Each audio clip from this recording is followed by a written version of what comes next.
गहरे सब्ज जंगल के बीचों बीच एक पुरसकून नदी बहती थी।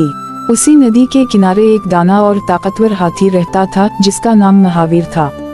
महावीर अपनी मजबूत जसामत के बावजूद निहायत नरम दिल था। उसकी जिंदगी की सबसे बड़ी खुशी उसका नन्हा बच्चा था जिसे सब प्यार से छोटू कहते थे। छोटू अभी दुनिया को समझ ही रहा था। वो कभी अपनी सोनर से ततलियों के पीछे दौड़ता, कभी दरख्तों के पत्ते गिनने लगता और कभी नदी के पानी में अपने एक्स से बातें करता। महावीर हर लम्हा उस पर नजर रखता। वो जानता था कि जंगल खूबसूरत जरूर है मगर खतरात से खाली नहीं। एक सुबह जब सूरज की किरणें पत्तों के बीच से झांक रही थीं, महावीर ने छोटू को सोनर से थपकी दी और कहा, बेटा आज मैं तुम्हें जंगल के कुछ उसूल सिखाऊंगा।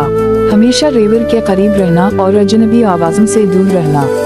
छोटू ने मासूमियत से सर हिलाया मगर उसकी आंखें तजस्सुस से चमक रही थीं। उसी वक्त दूर से परिंदों की तेज चीखें सुनाई दी। फिजा में एक अनजाना सा खौफ फैल गया। महावीर चौंक गया। उसने सोनर उठाकर हवा में सोनघा। खतरे की बो थी। छोटू मेरे पीछे रहो, महावीर ने मजबूत आवाज में कहा। वो दोनों आहिस्ता आहिस्ता नदी के किनारे से घने दरख्तों की तरफ बढ़े। रास्ते में छोटू का पाँव फिसला और वो घबरा गया। महावीर ने फौरन अपनी सोनर से उसे सहारा दिया। उस लम्हे छोटू ने पहली बार समझा कि ताकत का असल मतलब हिफाजत है। अचानक झाड़ियों में हलचल हुई। महावीर ने खुद को छोटू के आगे खड़ा कर लिया। दिल तेजी से धड़कने लगा मगर चेहरे पर हौसला था। खतरा अभी सामने नहीं आया था मगर आने वाला था। झाड़ियों की हलचल तेज होती गई। छोटू डर के मारे महावीर के पीछे सिमट गया। महावीर ने अपनी मोटी टांगें मजबूती से जमीन पर जमा ली और सोनर को जरा बुलंद रखा। उसकी आंखें चारों तरफ नजर दौड़ा रही थीं। अचानक झाड़ियों से एक जख्मी हिरन बाहर आया। उसके पाँव में कांटा चबा हुआ था, इसीलिए परिंदे शोर मचा रहे थे। महावीर ने सुकून का सांस लिया। खतरा टल चुका था मगर सबक बाकी था। महावीर ने नरमी से कहा, छोटू डर हमेशा खतरा नहीं होता, कभी कभी किसी को मदद की जरूरत होती है। छोटू ने हैरत से हिरन को देखा। वो कांप रहा था। छोटू के दिल में हमदर्दी जाग उठी। अब तक हम उसकी मदद करें, उसने आहिस्ता से पूछा। महावीर ने मुस्कुराकर सर हिलाया। उसने बड़ी एहतियात से अपनी सोनर से कांटा निकाला। हिरन ने दर्द में कराहते हुए सर झुकाया जैसे शुक्रिया अदा कर रहा हो। फिर वो आहिस्ता आहिस्ता जंगल के अंदर गायब हो गया। छोटू की आंखें खुशी से चमक उठी। अब तक आप बहुत बहादुर हैं, महावीर ने प्यार से कहा। बहादुरी ताकत में नहीं, सही वक्त पर सही काम करने में होती है।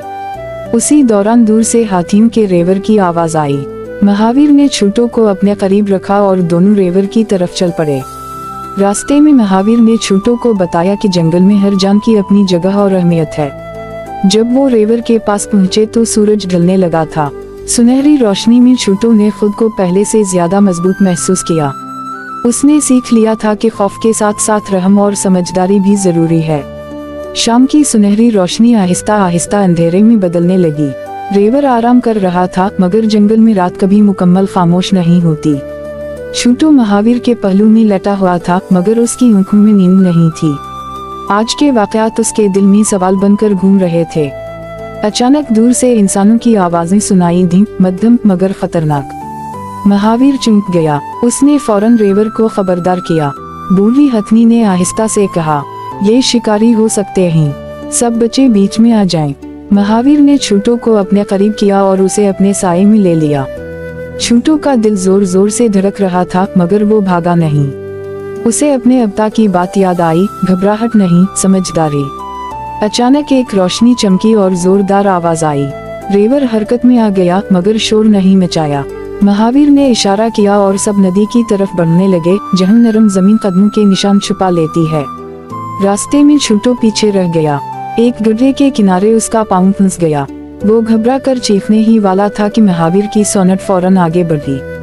खामोश रहो बेटा, मैं यहाँ हूँ, महावीर ने धीरे से कहा। महावीर ने पूरी ताकत और एहतियात से छोटू को बाहर निकाला।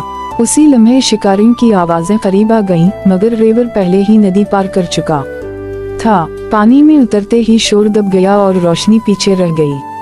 कुछ देर बाद जब सब महफूज जगह पहुंच गए तो बूढ़ी हथनी ने छोटू की तरफ देखा।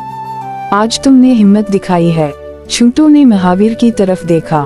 उसने पहली बार खुद को बच्चा नहीं, रेवर का हिस्सा महसूस किया। महावीर की आंखों में फख्र था। रात के आसमान पर सितारे जगमगा रहे थे। छोटू ने आहिस्ता से कहा, अब तक मैं बड़ा होकर सबकी हिफाजत करूंगा।